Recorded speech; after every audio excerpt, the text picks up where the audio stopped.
तमाम बच्चे तो क्लास स्टार्ट करने लगा हूं मैं। अगर आपको याद हो तो हम बच्चों वेक्टर फंक्शंस को डिस्कस करें। And you know what do you mean by vector functions? ऐसे फंक्शंस जिनकी जो आउटपुट होती है वो वेक्टर्स होती है। ठीक है। अब ना हम करने क्या जा रहे हैं, बेसिकली हम क्वेश्चन नंबर 2 में ना वेक्टर फंक्शंस के बेसिक ऑपरेशंस को देख रहे हैं। What do you mean by basic operations? के दो वेक्टर फंक्शंस को ऐड कैसे करते हैं, दो वेक्टर फंक्शंस या वेक्टर फंक्शंस के साथ स्केलर को मल्टीप्लाई कैसे करते हैं। अच्छा, दो वेक्टर फंक्शंस की मल्टीप्लिकेशन नहीं होने जा रही, बिकॉज ये वेक्टर्स है ना, तो इनकी डॉट और क्रॉस होगी। ठीक है, ठीक है बच्चों, आप सबको बात क्लियर है? Yes sir. सही। Yes sir.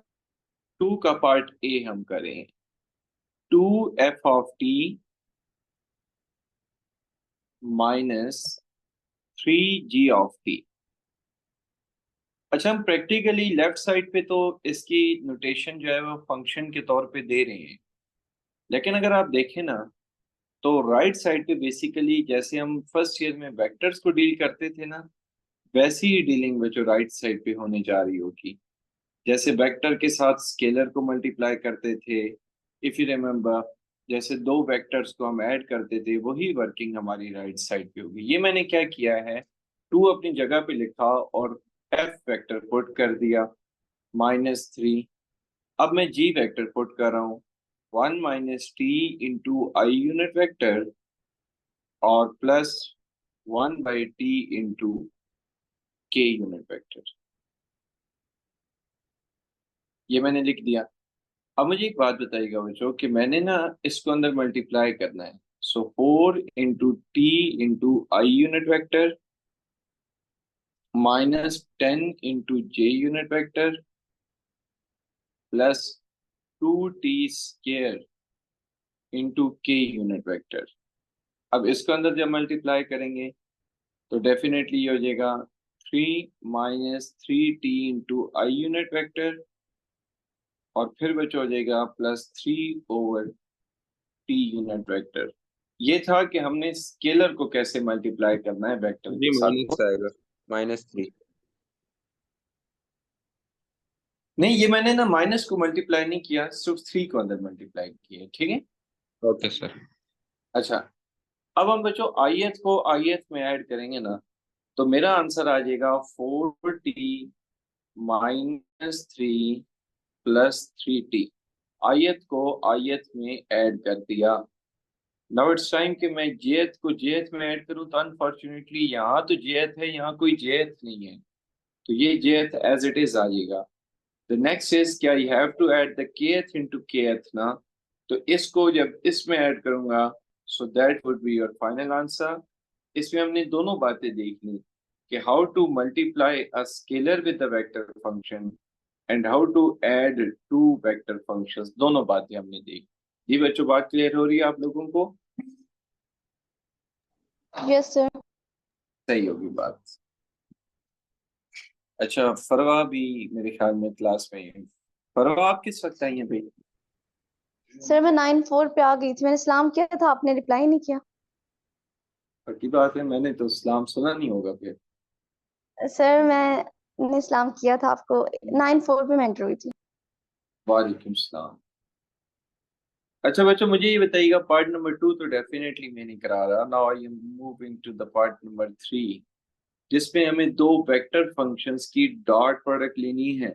इतना मैं बता दूं बच्चों कि दो वेक्टर फंक्शन की dot product is simply dot product between two vector. अब में से कई बच्चे फर्स्ट ईयर इंप्रूव भी कर रहे हैं। How to take the dot product between two vector, anyone? Sir ji I J K और फिर उसका मैट्रिक्स बना दे डिटरमिनेंट लेकर। नहीं नहीं, हरगिज नहीं, हरगिज नहीं। I think शीज this is cross product जो आप बता रहे हैं। सर आयत को आयत के साथ करेंगे और फिर हाँ, ith into ith, jth into jth and kth into kth, this is how to take the dot product। लेकिन उसमें एक चीज देखिएगा ना कि यहाँ तो jth कोऑर्डिनेट नहीं है और यहाँ kth नहीं है, तो हमें चाहिए ये कि before taking the dot product हम एक स्टेप ना एक्स्ट्रा कर दें। 1 minus T into I unit vector अपनी जगह पे है, 0 इंटू जे यूनिट वेक्टर आ जाएगा। What is the reason for 0 into J बच्चों? कि हमारे पास सर जो जे की वैल्यू नहीं है। था तो मैंने उसकी जगह 0 पुट कर दिया। अब आगे ये बात बताइएगा कि sine T into I unit vector अपनी जगह पे है, e into T into J unit vector भी अपनी जगह पे है, and you know kth missing है, हम उसको 0 इंटू ओके ना।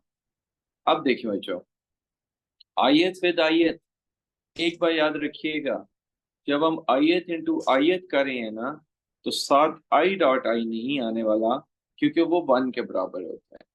ठीक है, the next is 0 into e raised to the power t because it is jth into jth.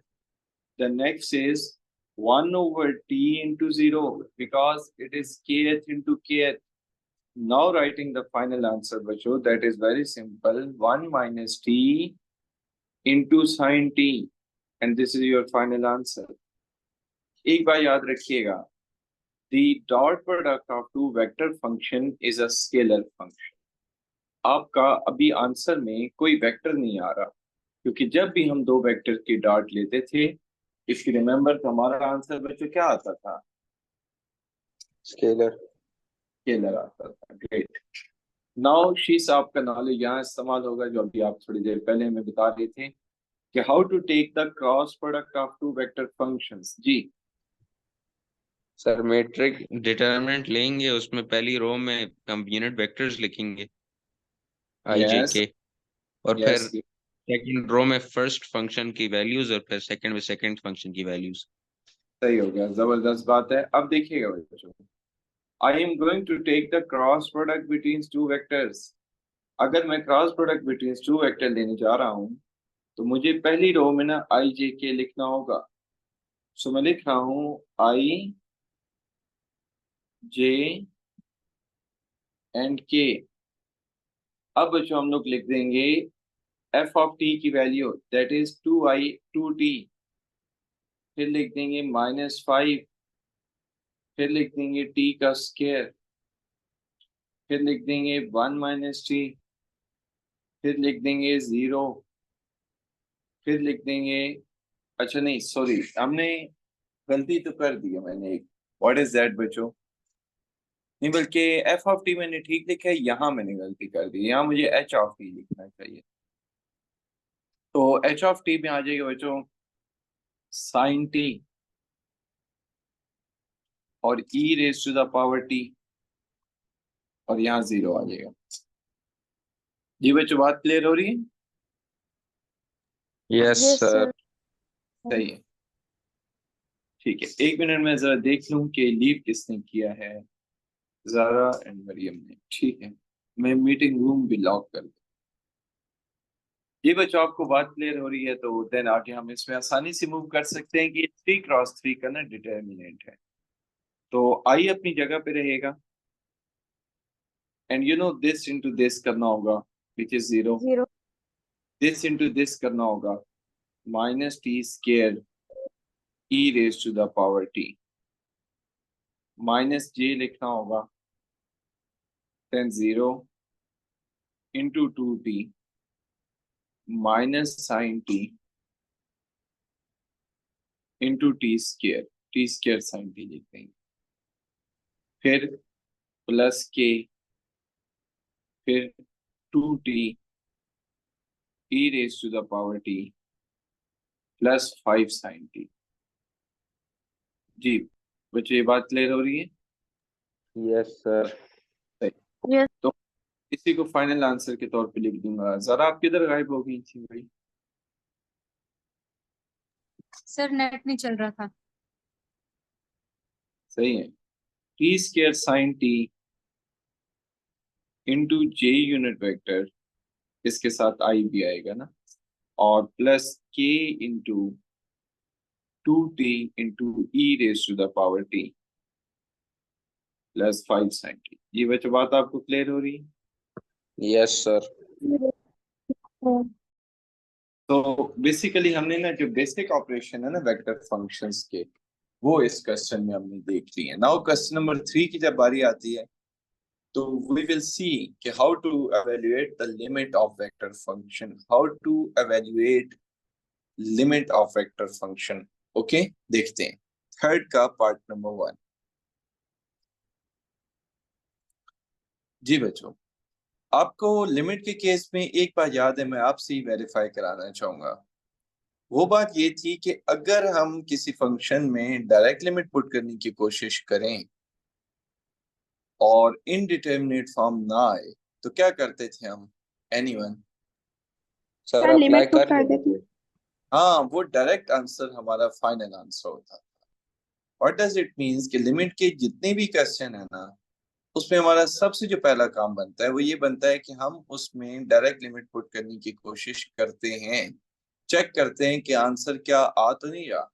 Indeterminate form आ रही हो तो फिर तो हम डेफिनेटली कोई टेक्निक लगाते हैं, लेकिन अगर इनडिटर्मिनेट फॉर्म ही ना आ रही हो तो वही हमारा फाइनल आंसर होता है। You can C in this question t into 1 into I unit vector, e into 2 into 1 into j unit vector plus sine pi into 1 into k unit vector। बच्चों ये बन जाएगा 3 into I unit vector, e का square into j unit vector, and you know sine 180 के बराबर होता है, तो वो चीज मैं यहाँ चले यूं लिख देता हूँ 0 into k। मुझे ये बताएं बच्चों, किसी भी आयत जेथ और केथ में किसी में भी इनडिटर्मिनेट फॉर्म आई है? एनीवन? No sir. नहीं आई, हमारा फाइनल आंसर होगा। फिर in the case of limit just हमें ये बात देखनी होती है कि क्या हमारी डायरेक्ट लिमिट एक्सेप्टेबल है। अगर है तो वेल एंड गुड, नहीं है तो वी हैव टू चेक कि उसके अंदर क्या प्रॉब्लम आ रही है। लेट्स सी क्वेश्चन नंबर 3 का पार्ट नंबर बी। देखिएगा बच्चों, limit t approaches to 1। So हमारे पास बच्चों क्वेश्चन है t का क्यूब -1 डिवाइडेड बाय t -1। कोई बच्चा इतनी देर में ना जरा आयत कोऑर्डिनेट में t की जगह 1 पुट करके देख ले क्या प्रॉब्लम आ रही है। एनीवन? डिटरमिनेंट हो जाता सर। हाँ, कौन सी इनडिटर्मिनेट फॉर्म आ रही है? 0/0। 0/0। और आपको क्या लग रहा है कि 0/0 को हम रिमूव करने के लिए कौन सी टेक्निक लगाना चाहेंगे? सर सर वो एक जो ऊपर वाला खोल है, फॉर्मूला क्यूब फॉर्मूले से खोल हाँ, लें ऊपर वाले को। फॉर्मूलाज या बाय ओपनिंग द फॉर्मूलाज या फैक्टराइजेशन, इस तरह की कोई टेक्निक लगी है। अब मुझे एक बात बताइएगा, जो उसका जो जेथ कोऑर्डिनेट है, क्या उसके अंदर भी कोई प्रॉब्लम आ रही है आपको? Yes sir. और केथ कोऑर्डिनेट में कोई प्रॉब्लम नहीं आ रही, तो हम एक काम ये कर सकते हैं, लिमिट को बाहर ही रहने देता हूँ फिलहाल मैं ना। अब मैं ना यहाँ जरा इसको ओपन करने जा रहा हूँ बच्चों। सो t-1 t का square plus t plus 1 bracket close and whole divided by t-1, और साथ लिख देंगे आयत कोऑर्डिनेट। सही होगी बच्चों? बात बताइएगा। Yes sir. सर। सही। अगर इसको देखें तो इसके दो फैक्टर्स जो बनेंगे वो -2 और -1। So finally t-2 and t-1, ये एक फैक्टर ऊपर बन गए। नीचे अगर देखे जाए तो मेरा ख्याल है बनेंगे t+2, इसको वेरीफाई भी कर दीजिएगा कि यही बनते हैं, नहीं बनते, और t-1, मेरा तो ख्याल है यही बनते हैं। और आप एक काम ये कर सकते हैं कि इसको बेशक ब्रैकेट यहाँ क्लोज कर दें और वहां ना डायरेक्ट लिमिट पुट कर दें, कोई इश्यू नहीं है। तो आ जाएगा 1+1। जी बच्चों, e raise to the power कितना आ जाएगा? 1। 0। 0। अब जरा देखिएगा, कटिंग कैंसिलेशन देख लें, वेरी सिंपल इज दैट। ये कैंसिलेशन हो गई, हो, और ये वाली कैंसिलेशन। जी बच्चों, अब हम डायरेक्ट लिमिट पुट करने जा रहे हैं। अब तो आंसर ओके आना चाहिए। सो 1 + 1 + 1 3 इंटू आई यूनिट वेक्टर और -1 divided by 3 -1/3 into j unit vector is the second is the component, and the third one is 2 into k unit vector, and this is your final answer. मुझे बच्चे ये बता दें कि final answer में कोई indeterminate form तो नहीं आ रही ना? No no sir. सर। हाँ, that would be your final no answer. Sir. सही होगी बात? आपको क्लियर है? Yes sir. सर। सही। थर्ड का part number C, you can see. चलिए पहले बल्कि इसको लिख लेते हैं ताकि उस दौरान मैं डिस्कशन भी कर दूं। मुझे बच्चों जरा इसके आयत कोऑर्डिनेट के हवाले से बताइएगा कि क्या इसके आयत कोऑर्डिनेट में कोई प्रॉब्लम आ रही है sin t/t में? Yes sir. क्या प्रॉब्लम है बच्चों? एनीवन? सर 1/0 हो जाएगा अगर आप।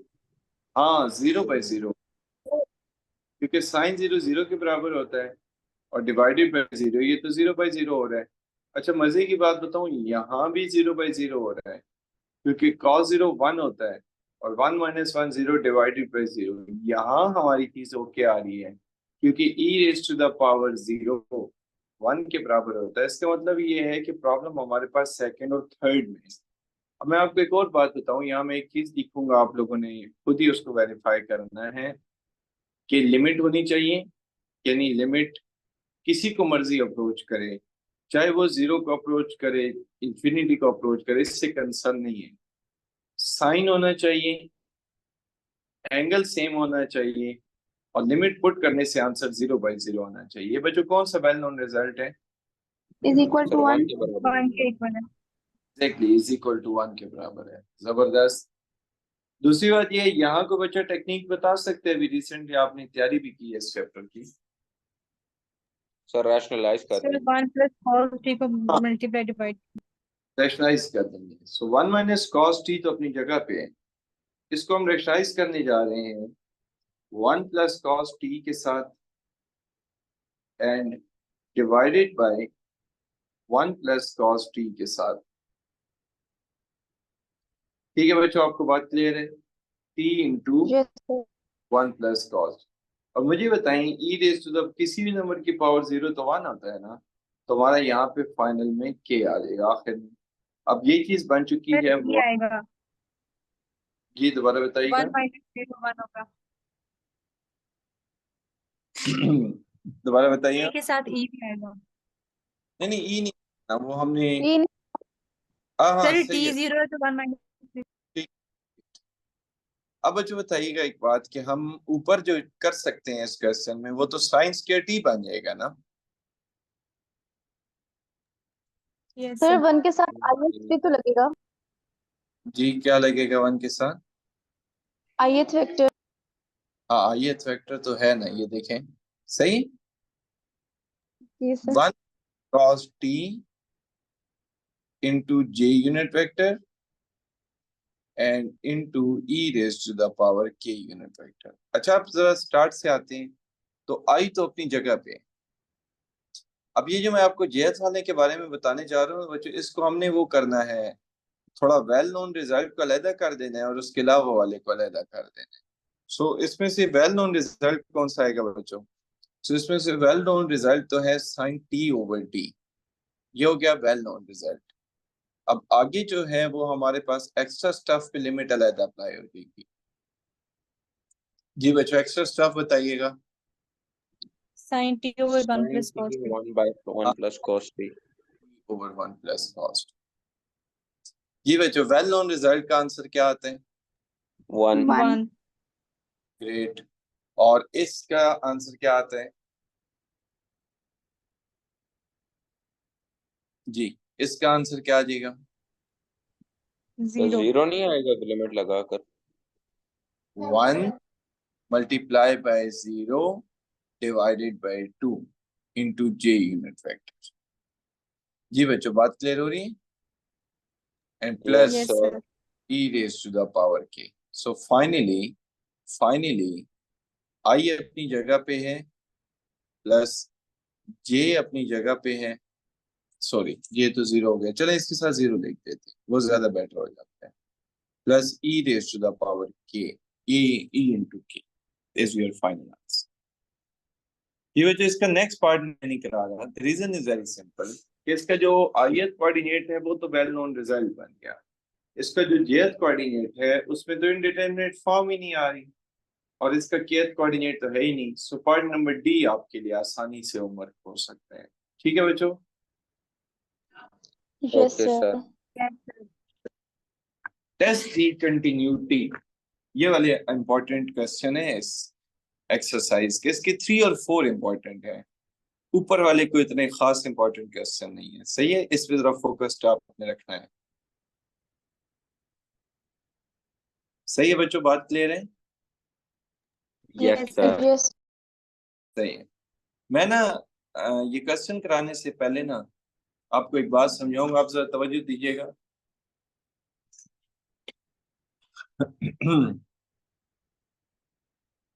कंटिन्यूटी के बारे में मैं एक इम्पोर्टेंट पॉइंट की हेडिंग दे देता हूँ। ये मैंने हेडिंग दे दी। अब जरा देखते हैं कि इस इम्पोर्टेंट पॉइंट में मैं आपको क्या बात दिखाने जा रहा हूँ, सुनिएगा। जी बच्चों, इम्पोर्टेंट बात ये है कि a point where the function is undefined is discontinuous there.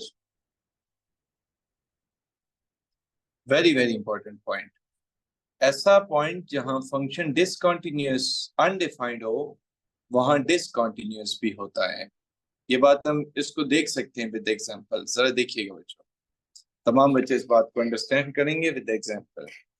मैं आपको फर्ज करें एक फंक्शन दे देता हूं, तमाम बच्चे सुनेंगे। f of x is equal to x, sorry 1/x। मुझे कोई बच्चा ये बता सकता है कि ये किस पॉइंट पे अनडिफाइंड है? जीरो। जीरो। जहां फंक्शन अनडिफाइंड होता है ना वहां डिसकंटिन्यूअस भी होगा। The reason is very simple. हम डिसकंटिन्यूटी को कहते हैं कि उसका ग्राफ वहां ना टूट गया होगा। अच्छा, अगर ग्राफ टूट गया होगा तो इसका मतलब ये है कि फंक्शन जब अनडिफाइंड होगा तो वहां तो उसका ग्राफ एग्जिस्ट ही नहीं करेगा। जब ग्राफ एग्जिस्ट ही नहीं करेगा तो हम उसके रेगुलर होने के, उसके स्मूथ होने की तो बात ही नहीं कर सकते। सो इस वजह से again repeating, a function, a point where the function is undefined is discontinuous there. अब मैं आपसे एक और क्वेश्चन पूछता हूँ, शीश आप बताइएगा काइंडली, ये फंक्शन आपका कहाँ डिसकंटिन्यूअस है? Sir x equals to 2। हाँ, क्या रीजन पुट करेंगे? सर उसमें डाल देंगे तो आपके पास 1/0 आ जाएगा जो अनडिफाइंड होता है। अनडिफाइंड होता है। अनडिफाइंडनेस का मतलब ये है कि उस पॉइंट पे उसका ग्राफ एग्जिस्ट ना करना प्रैक्टिकली, और ग्राफ एग्जिस्ट ना करने का मतलब ये होता है कि ग्राफ के अंदर ब्रेक आ जाना, और ब्रेक आ जाने का सिंपल मतलब ये होगा कि ग्राफ वहां डिसकंटिन्यूअस हो गया होगा। जरा कैन यू टेल मी कि ये वाला फंक्शन कहाँ डिसकंटिन्यूअस होगा? सर ये नहीं होगा। हाँ, इट इज कॉन्टिन्यूअस एवरीवेयर। जी मुझे कौन बताएगा? तहरीम, आप जरा रीजन बता दें why it is continuous everywhere. Sir undefined form नहीं आएगी, इसका डिनोमिनेटर नहीं है। पता लगा नहीं आएगी? सर नीचे डिनोमिनेटर ही नहीं है, लाइक 1/0 सकता है। सब अच्छा, शीश तवज्जो है आपकी? Yes sir. चले, मुझे ये बताइएगा शीश साहब काइंडली, फिर मैं बाकी बच्चों से भी वन बाय वन पूछूंगा। फोर्थ का पार्ट ए है ना, मुझे ये बता दें कि इसका जो आयत कोऑर्डिनेट है वो क्या है शीश? t to i coordinate. मुझे ये बताएं, क्या इसका आयत कोऑर्डिनेट किसी वैल्यू पे अनडिफाइंड हो सकता है शीश? No sir. ओके, इसका जेथ कोऑर्डिनेट क्या है? 3 to the power j क्या कोऑर्डिनेट। हो सकता है? नो सर, किसी भी पॉइंट पे डिसकंटिन्यूअस नहीं हो। ओके, 1 - t × k किसी पॉइंट पे ये अनडिफाइंड हो सकता है? No sir. नहीं हो सकता। ग्रेट। सो मुझे क्या लिख देना चाहिए? It is continuous everywhere. तमाम बच्चों को ये बात समझ आ गई है भाई? Yes yes sir. सर। सही है। Yes. ग्रेट। Continuous everywhere. अच्छा, नेक्स्ट पार्ट नंबर बी।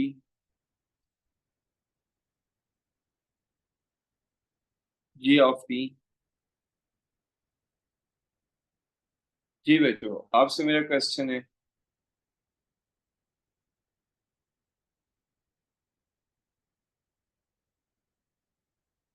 इसको मैं यूं लिखूंगा। फरवा, आपसे मेरा क्वेश्चन है, इसका आयत कोऑर्डिनेट पढ़िएगा। -1/t के। नहीं, ये आयत है। नहीं, आयत तो t है। क्या ये आयत अनडिफाइंड हो सकता है? नो सर, क्या जेएथ jth होगा जेएथ किस वैल्यू पे अनडिफाइंड होगा? सर, 0 पर। 0 पर। तो ये बात समझ, ज़रा ये 0 पे क्यों अनडिफाइंड है? सर क्योंकि वहां पे डिसकंटिन्यूअस होगा। एग्जैक्टली। तो मैं इसके साथ यूं स्टेटमेंट में पुट कर रहा हूं, कॉन्टिन्यूअस एवरीवेयर।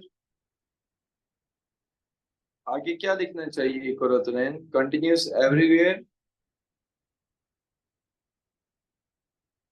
एक्सेप्ट जे का सर, और नंबर 6 एक्सेप्ट 0। समझ आ रही बात आपको? Yes sir. Yes sir. Part number C की बात होने जा रही है। f of t is equal to e raised to the power t into t। कौन रह गया जिससे मैंने क्वेश्चन ना किया हो? तरीम बताइएगा, इसका आयत कोऑर्डिनेट क्या है? सर t है। क्या है? t रेज़ टू पावर जो t होती। हाँ, क्या ये अनडिफाइंड हो सकता है? No sir. नहीं हो सकता। क्या इसका जेएथ कोऑर्डिनेट अनडिफाइंड हो सकता है? Yes sir. किस वैल्यू पे? सर 0 पर। 0 पे। ग्रेट।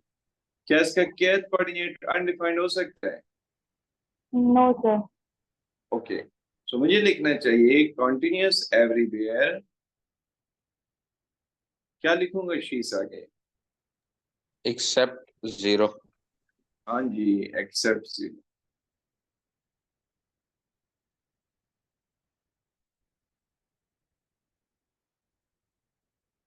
जी बच्चों, क्लियर है बात आपको? Yes sir. So today's last question, the last exercise as well. So focus रखिएगा। G of E is equal to T into I, यानी कि T divided by under root T square plus 1। Sir t है। T square plus T है, ठीक है। अच्छा, आगे हम चल रहे हैं तो आगे है प्लस। इन दोनों को बेसिकली मैंने अलग अलग डिवाइड कर दिया, ठीक है। Under root T divided by under root T square plus 1। अब थोड़ा मुश्किल हो गया ना डिनोमिनेटर का बताना कि ये कब 0 होगा या कब। इसका बड़ा आसान तरीका होता है कि आप ना डिनोमिनेटर वाली वैल्यू को 0 के इक्वल पुट कर दें। तो मैं जरा डिनोमिनेटर वाली वैल्यू को 0 के इक्वल पुट करता हूँ ना। जी बच्चों, तमाम बच्चे देखेंगे तो यहां से तो मैं t को कॉमन ले रहा हूं ना, तो ये बनेगा t प्लस 1। अब जरा इनको अलग-अलग इक्वल कर देना, तो क्या आ रहा है बच्चों? t 0 के बराबर आ रहा है और एंड -1। 0 के बराबर तो t -1 के बराबर आ जाएगा। मुझे ये बताएं कौन सी दो वैल्यूज पे ये फंक्शन अनडिफाइंड है बच्चों? 0 और -1। 0 और -1। यू कैन वेरीफाई कि 0 और -1 पे क्वेश्चन का डिनोमिनेटर 0 हो रहा है। अब एक और बात भी है ना, अंडर रूट वाला फैक्टर भी तो है ना, अंडर रूट के अंदर वैल्यू का नेगेटिव आना भी अनडिफाइंडनेस की तरफ चला जाता है। तो मुझे ये बताएं, ये जो हमारा न्यूमिनेटर है, बेसिकली यहाँ तो कोई मसला नहीं है, यहाँ प्रॉब्लम है। यहाँ तो लिखा हुआ है under root two, sorry under root T. इसका मतलब ये है कि इसको पॉजिटिव होना चाहिए। इसका मतलब ये है कि T should be greater than or equal to 0। अब हमारे पास ना तीन चीजें आ रही है, मैंने एक इनसे मतलब लिखना होगा एट द एंड।